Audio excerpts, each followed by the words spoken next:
Permettez-moi, madame, de mettre un trait sur le leadership féminin. Vous savez, aujourd'hui, notre pays a des figures emblématiques dans le leadership féminin. Dans cette logique de choses, je suis en train de parler de madame Yvette Angoussi.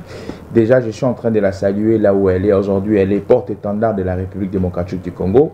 Actuellement, elle est en train de séjourner aux États-Unis, particulièrement dans la ville de New York, où elle est en train de représenter le Congo aux 68e session de la Commission sur le statut des femmes.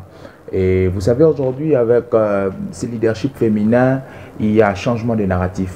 Je vous ai toujours parlé de madame Yvette Angoussi parce que c'est une dame que je connais particulièrement et je sais ce qu'elle est en train de faire au sein de la société congolaise, au sein de la scène politique.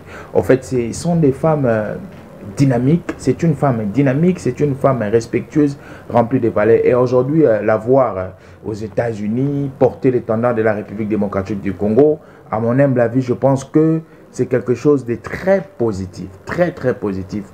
Pourquoi aujourd'hui? Parce que nous avons besoin de la femme en tant qu'être humain pour participer à l'essor de notre société qui est la République démocratique du Congo.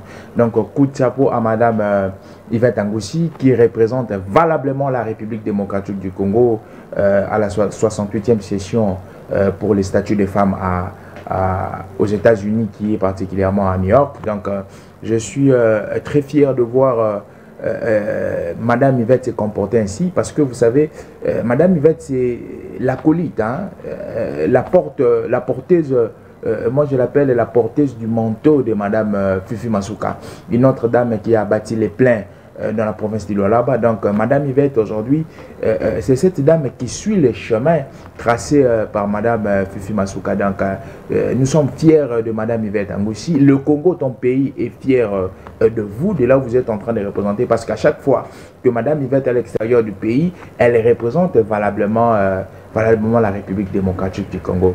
Dans cette même logique, nous citons aussi le nom de madame Henriette Ouamou. Henriette Ouamou, qui est aujourd'hui une femme à ne plus présentée dans la société congolaise. Et du fait que nous parlons du leadership féminin, nous ne pouvons pas parler du leadership féminin au Congo sans pourtant citer le nom de madame Henriette Ouamou. Et je vous souffle précisément aujourd'hui, elle devait être reçue par les chefs spirituels kimbanguistes.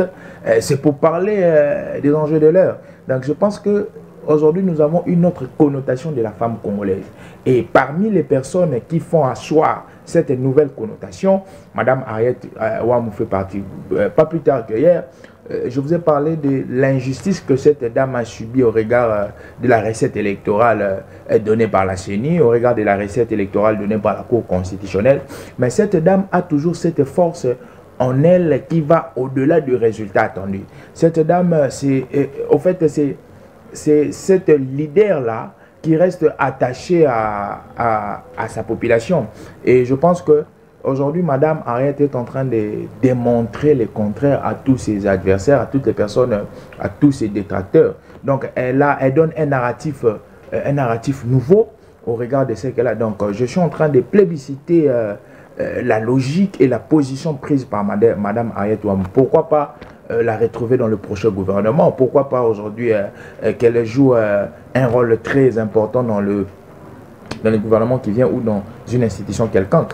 Je pense que ce sont des gens, des femmes comme madame Henriette Ouamou que nous voulons voir. Et la femme congolaise doit être redéfinie autrement. Alors la redéfinition de la femme congolaise autrement, ce n'est pas les ménages, mais c'est les compétences, et les qualités, c'est les potentiels, comme madame Henriette Ouamou. Et comme pour terminer, je citais encore et encore madame Yvette Angoussi. Aujourd'hui, elle fait la fierté de plusieurs femmes.